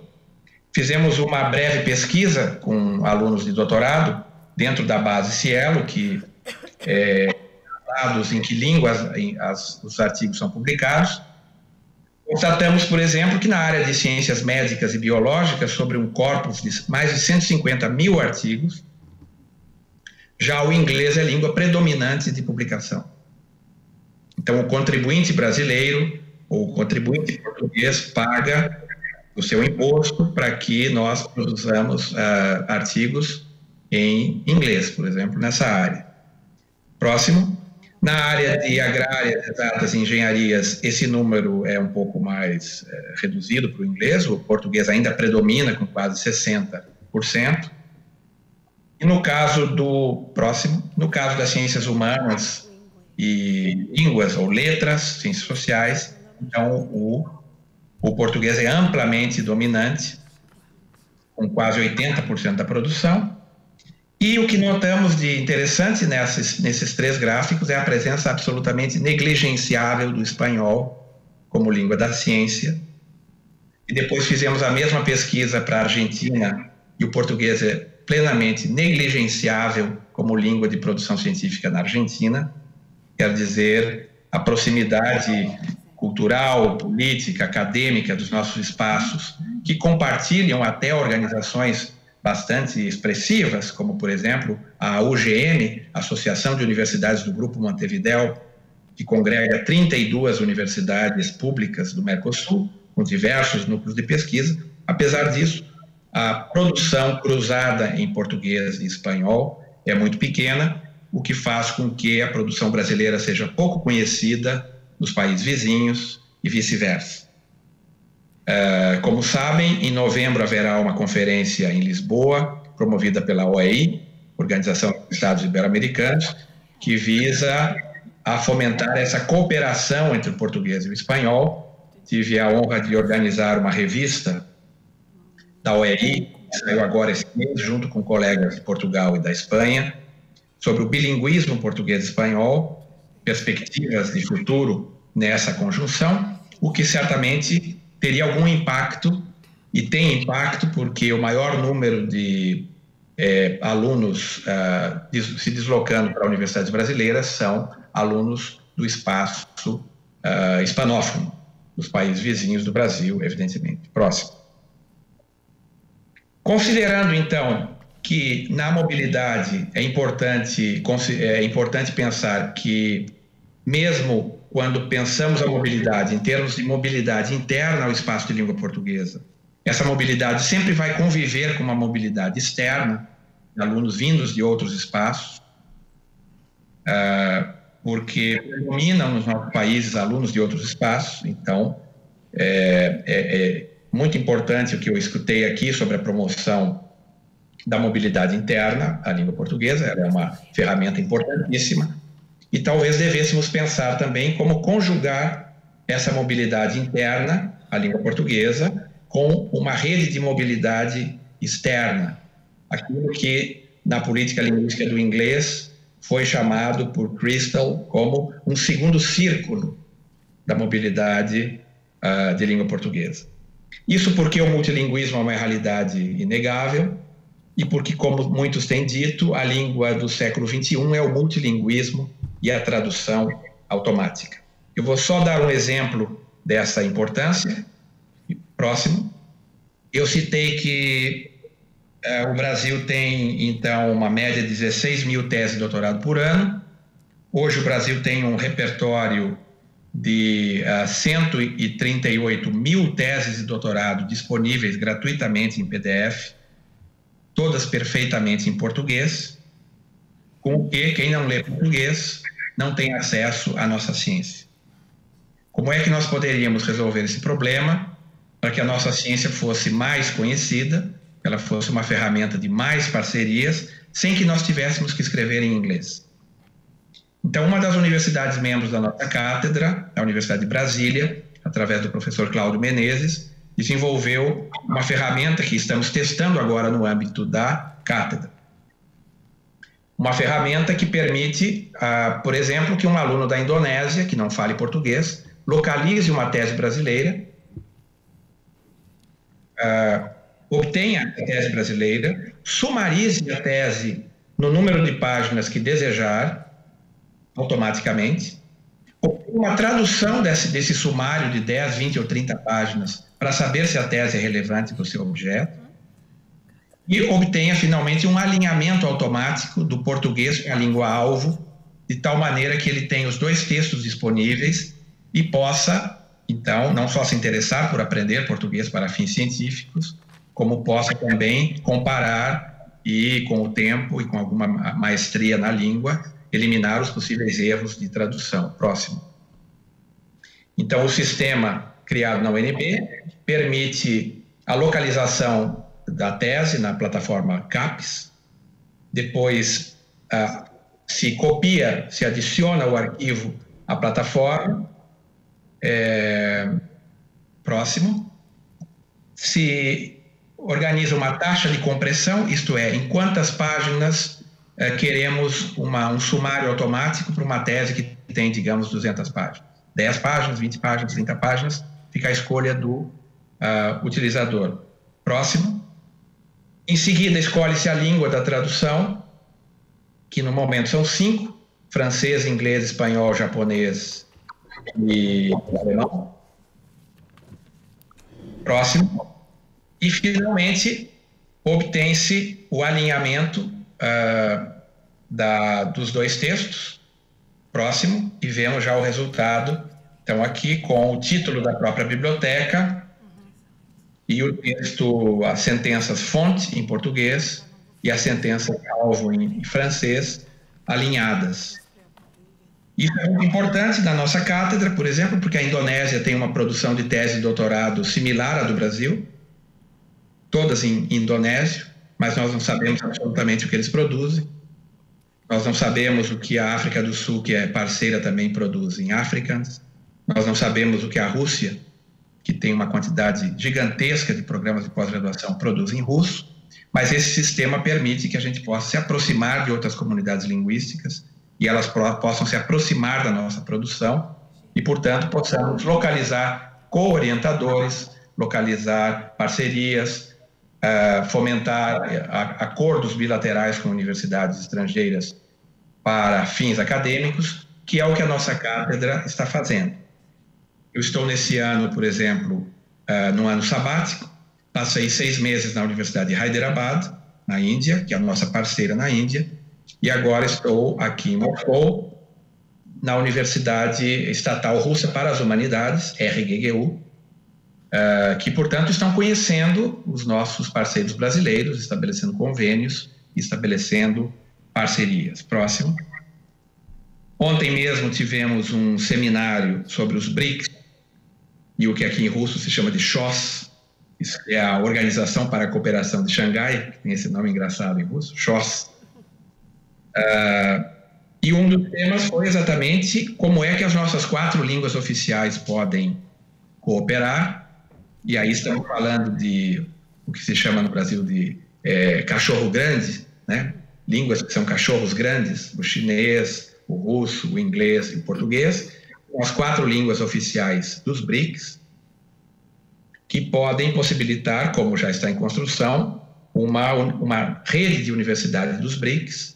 Nesse ano, o Brasil é presidente pro tempore dos BRICS. As reuniões estão começando esse mês em Brasília e Rio de Janeiro, se estendem até o mês que vem.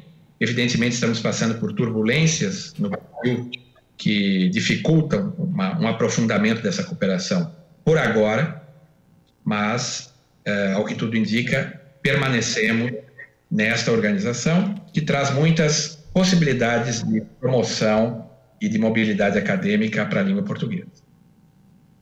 Bem, o que eu queria, então, frisar no final, o próximo, por favor,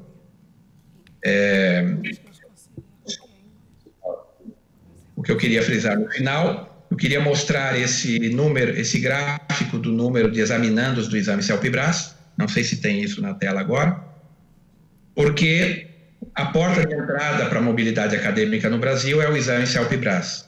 Ele é obrigatório para todos os estudantes que venham do exterior, é uma política que tem tentado garantir que os estudantes venham com um certo conhecimento de português, Isso foi estendido, inclusive, para alguns países lusófonos, que foi bastante criticado, é uma medida polêmica. E, como vem, o Propibras vem em crescimento até o ano 2016, e nos anos 2017 e 2018 cai. Entra em queda livre pela primeira vez na sua história. E eu só trago esse dado para mostrar que todo esse sistema que foi construído para a pesquisa, a mobilidade no Brasil, está nesse momento extremamente ameaçado. O Brasil está não só na sua maior crise política e econômica de sempre, mas também numa crise civilizacional que tem atingido frontalmente as universidades. As universidades são um alvo preferencial das políticas que temos tido, com cortes orçamentários muito grandes. E, portanto, isso já tem um reflexo imediato na mobilidade, tem um reflexo imediato na CELPE-BRAS, que é o portão de ingresso para a mobilidade brasileira, de modo que nem tudo são flores e nem tudo é crescimento das possibilidades que nós temos pela frente, mas temos essas crises permanentes e que só não são mais trágicas, porque já disse um humorista que o Brasil é maior que o buraco. Finalmente, a última tela, para concluir, eu queria só sumarizar que temos visto como uma estratégia interessante para a promoção da língua portuguesa e para a mobilidade, pensar isso no novo quadro de multilinguismo, não tratar a língua portuguesa como uma língua sozinha, mas tratá-la num conjunto de repertórios linguísticos, em que o fomento ao multilinguismo, isto é, ao nosso falante de português falando outras línguas e falantes de outras línguas se apropriando do português, se tornando neofalantes do português, como uma grande oportunidade de mobilidade, é um movimento importante. Isso implica em atualizar certas práticas que nós temos tido com o português. Significa, por exemplo, ir na direção que a doutora Josefa citou hoje pela manhã, de considerar que também dentro do português há um multilinguismo. O português é uma língua pluricêntrica, hoje isso já está bem aceito no discurso da CTLB, e já gostaria de convidá-los para a 7ª Conferência Internacional sobre Línguas Pluricêntricas, que nós vamos organizar na Universidade Federal de Santa Catarina, em Florianópolis, em julho do ano que vem. Hoje são 34 línguas consideradas pluricêntricas no mundo. A gestão de línguas pluricêntricas é algo que está iniciando, no sentido de uma maior justiça, uma maior equidade na circulação dos padrões linguísticos. Para fora, isto é, na parceria com outras línguas, só temos a ganhar quando consideramos que o português tem parceiras, o português pode ser uma língua entre outras, e que nesse mundo da tradução eletrônica, nesse mundo da mobilidade, das migrações internacionais, o português só tende a ganhar e não a perder essa parceria por um contexto mais multilíngue. Muito obrigado, então. Deixo a última tela, slides aí com uma imagem da ilha de Santa Catarina e agradeço.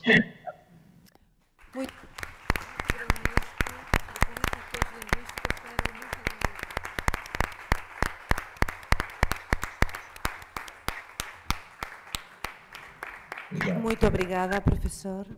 Agradezo agora todas as intervencións que foron feitas e fica aberto un tempo para o debate con todo o público.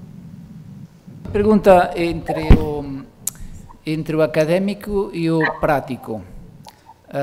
Aqueles que temos tido oportunidade de estudar algo da historia das linguas europeias, temos muito claro que aproximadamente desde meados do século XVIII está em vigor o rótulo Línguas Nacionais, língua nacional. Então, a pergunta é até que ponto o rótulo continua em vigor, ou vai continuar a ser utilizado, ou vai ser substituído pelo outro que comentou de línguas policêntricas? Muito boa pergunta, obrigado. Eu estou dando um curso aqui na MGIMO, que é a Universidade Estatal Russa para as Relações Exteriores. É uma universidade que forma os diplomatas na Rússia e ensina 53 línguas diferentes. E o curso se chama, é uma história político-linguística do português, e um dos tópicos, o tópico que inicia, é justamente o que significa a transformação de uma língua nacional numa língua internacional. Isso não é só um rótulo, isso é um modo de gerir, é um modo de estar na língua, é um modo de organizar o espaço interno, né? Então, nas primeiras aulas que nós tratamos disso, nós analisamos o que é uma língua nacional e o que é uma língua internacional, e a minha hipótese é que nós estamos passando pelas dores da transformação do português de uma língua nacional para uma língua internacional. Isso implica em considerar o pluricentrismo, isso implica em considerar que o português não tem mais uma base nacional apenas, o fato de que, por exemplo, nesse momento está reunida a Comissão da Ortografia da Língua Portuguesa para uma deliberação conjunta sobre o futuro da ortografia, é um sinal dessa transformação.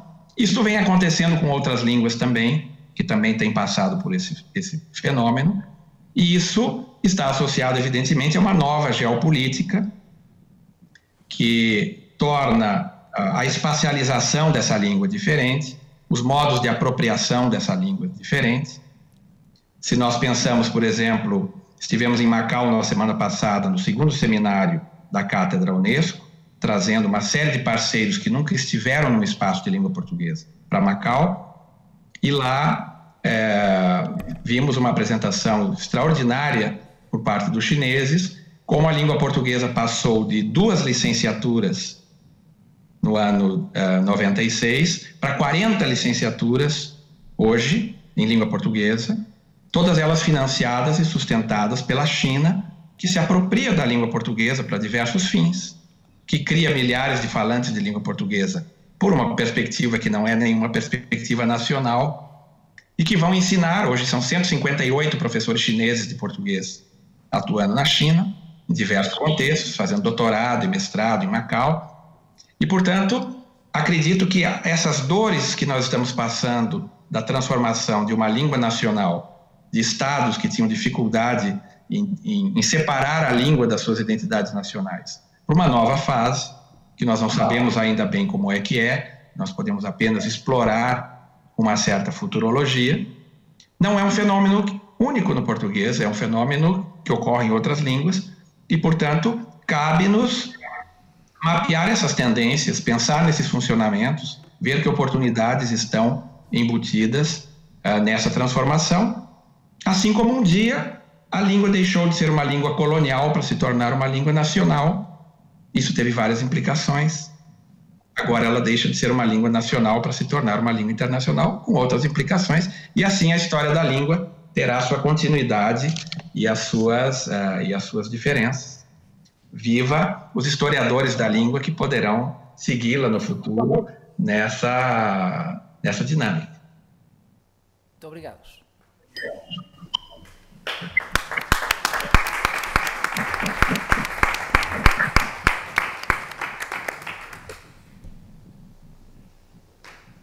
Boa tarde.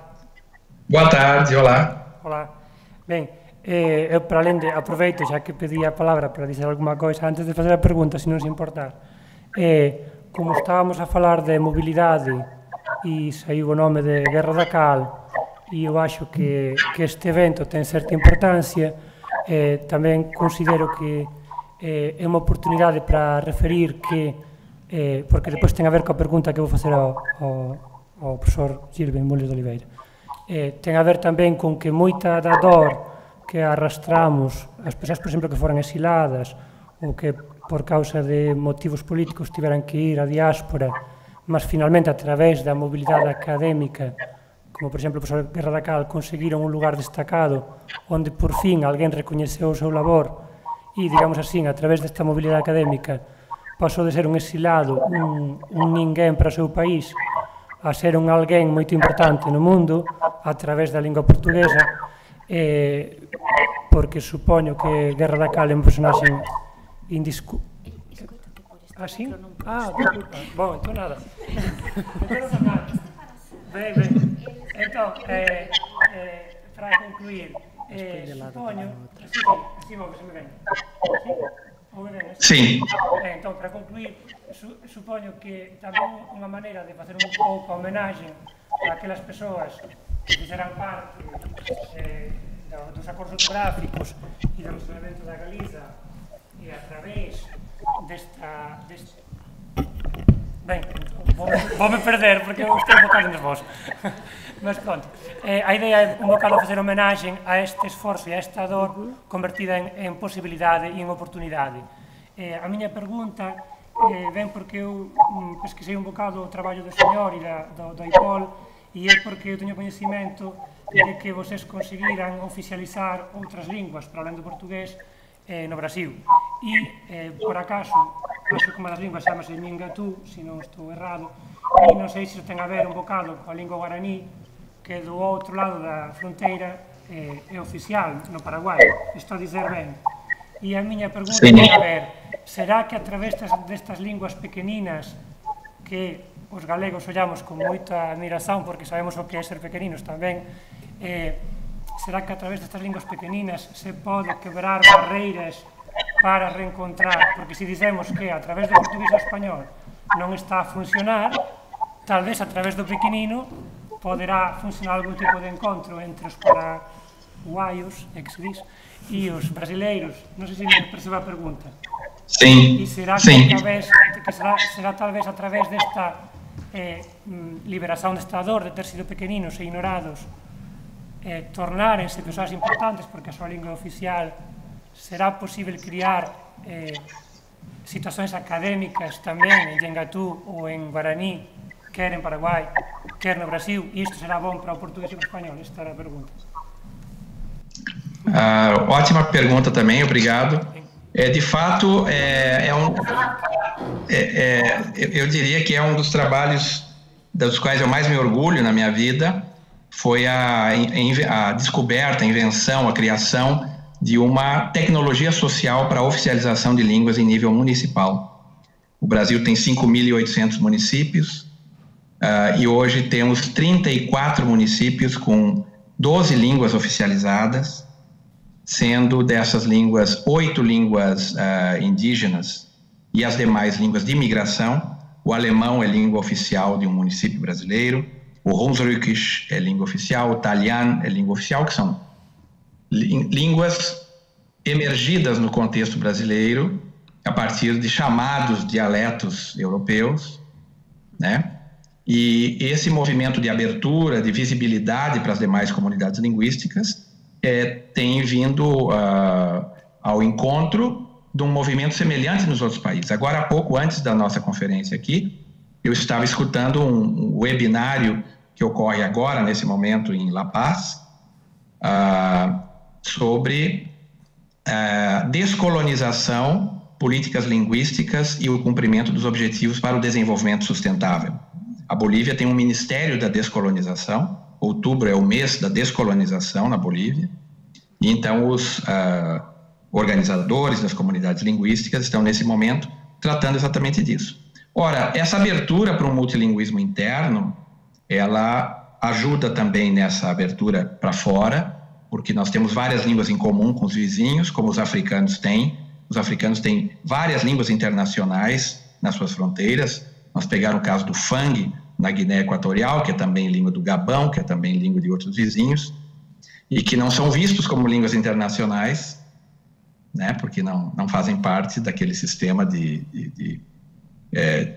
privilégios ou de valores ou de uma estruturação hierárquica das línguas como nós temos no mundo. Então, considero que sim, que a abertura para o multilinguismo interno é uma premissa para a nossa abertura para o multilinguismo externo. Isso que nós começamos a falar sobre o pluricentrismo é um tipo de abertura. Nós olharmos para as outras línguas do território, como o mirandês, etc., é uma abertura, é um reconhecimento da pluralidade, é uma nova disposição pessoal e institucional frente à diferença e ao multilinguismo. E o que nós temos que fazer, então, é trabalhar para que o português seja um vetor de aproximação, de contato, de circulação, de abertura para essas comunidades, e não o que foi, muito tempo no Brasil, uma ameaça, uma espada levantada contra a cabeça dos falantes das demais línguas, o que não ficou resolvido antes da Constituição de 1988. De maneira que, concordo com você, acredito que as parcerias entre o Nhengatu, o Guarani na Argentina, que também foi oficializado na província de Corrientes, o Guarani foi oficializado na Bolívia, em Santa Cruz de la Sierra. Então, o Guarani hoje é uma língua oficial em 4 países, que tem tido uma promoção muito forte por parte do Estado paraguaio, que criou a Academia da Língua Guarani, criou a Secretaria de Políticas Linguísticas, transformou todo o sistema de justiça num sistema bilíngue, onde juízes e acusados e advogados podem trabalhar em Guarani. E nesse multilinguismo, então, o português será certamente uma peça muito importante também. Muito obrigada a todos.